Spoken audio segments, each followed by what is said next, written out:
So we're here in Boston at PAX East 2022. It's actually a little weird being here because I used to come to PAX every year and then it kind of got shut down because of the pandemic and everything. PAX was the last show that we were at before everything in Boston closed down. But anyways, we're here on Sunday. It's the last day of the show. Got some last minute tickets and we're going to go inside and see what they have. So come on in. Riding down that escalator onto the main show floor felt very different this time around. The distinct lack of large booths taking up the space was immediately noticeable.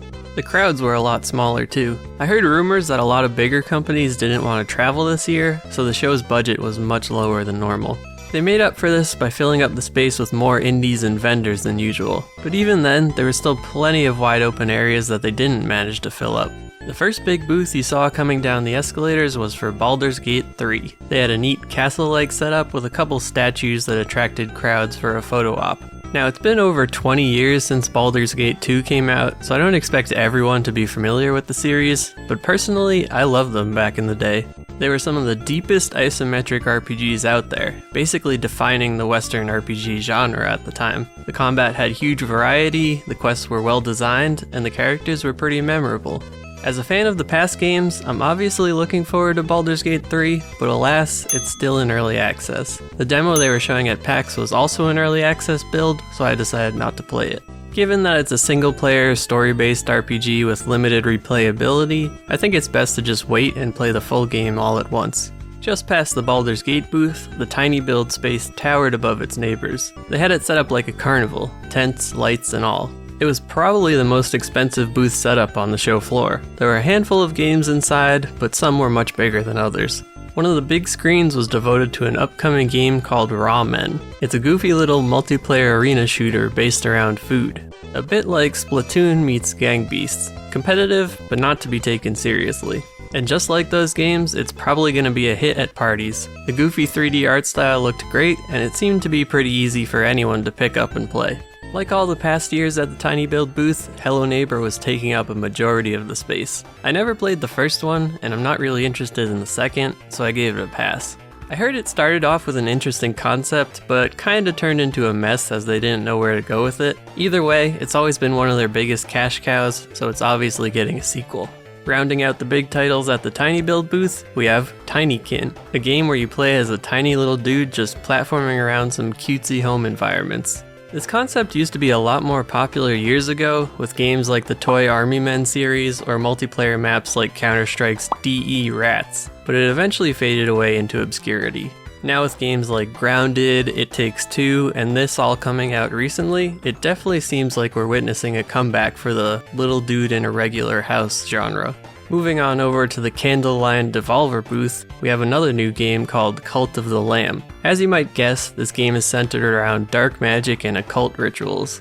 Very much seems to be a take on The Binding of Isaac, even sharing a few themes around demons and magic. What's even more interesting is that these developers made a game called Never Give Up before this. That game appears to be heavily based on Super Meat Boy, which was also made by the same developer as The Binding of Isaac. Weird coincidence, or do they just love his games? Regardless, that's not why I included this game in the video. It might not be obvious just from watching short snippets, but the animation quality in this game is super high. Everything looks great, packed to the brim with unique environments, killer effects, and slick cutscenes. Take away the gameplay and it could easily be something you'd see on Cartoon Network or Adult Swim. Personally, I played The Binding of Isaac a few times, but never stuck with it for too long. I feel like I'd probably have the same opinion playing this game, so I probably won't pick it up. But man, is that art something else. Easily my top pick for visuals this year.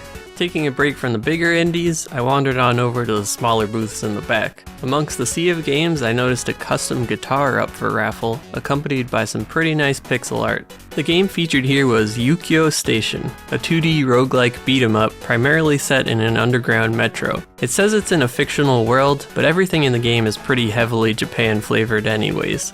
The art and animations were also a high point for this game. It's definitely what drew me to the booth. The little amount I played showed off some nice visuals, but not much in the way of story. The gameplay is pretty standard beat-em-up fare, but a little bare bones in the demo. I did find it kind of annoying that the game forced you to reload after shooting, which made the shotgun feel weird to use. You want to get in close to blast things, but after you do you're basically stunned while reloading and usually end up getting hit. Thumbs up for the excellent pixel art though. Keeping up with the theme of side-scrolling pixel art shooters, we have Rusted Moss. I first noticed this one by the poster featuring a character reminiscent of Lane, from the anime Serial Experiments Lane. Pretty good watch if you're into esoteric 90s anime, but that's aside from the point. This game is much more vertical than your typical side-scrolling shooter. It features a grappling hook mechanic instead of a double jump, allowing you to pull off some neat tricks once you get a hang of it. The combat looks and feels nicely punchy, although the game was stuttering a bit in the demo. Now that could just be because it was running on a crappy demo laptop, or that it was overheating from running all weekend, or maybe there's some optimization work left to be done. You never really know. Anyways, what you see is what you get here. I think it's pretty easy to tell if this type of game is up your alley or not. Wrapping things up at the Dread XP booth, we have My Friendly Neighborhood. Now, I should say straight up that this game is not exactly what it seems. You see the Sesame Street-like characters in a horror setting and think they're targeting the game mainly at kids, like a Five Nights at Freddy's competitor or something. But that's not really the case. Behind the cheery facade is a throwback to classic survival horror games, most notably Resident Evil. There's limited supplies, puzzles, backtracking, and lots of zombies, or puppets, to blast along the way. The overall quality here is pretty high for a small team. We see tons of indies making horror games nowadays, but very few making unique, high-quality survival horror, packed with polished art and gameplay mechanics. As you may already know, I've covered a ton of horror games on the channel, ranging from micro game jams to AAA titles, so I'm always on the lookout for new standout horror games like these. I think this is definitely going to be one to watch out for in the future. Despite PAX being smaller this year, there was still a ton of other games I didn't talk about. I wanted to keep this video short and concise, only bringing up the titles that stuck out in my mind. If you've got any upcoming games you've been keeping an eye on, feel free to let me know in the comments. I'm always on the lookout for new titles, especially from indies who don't get much coverage.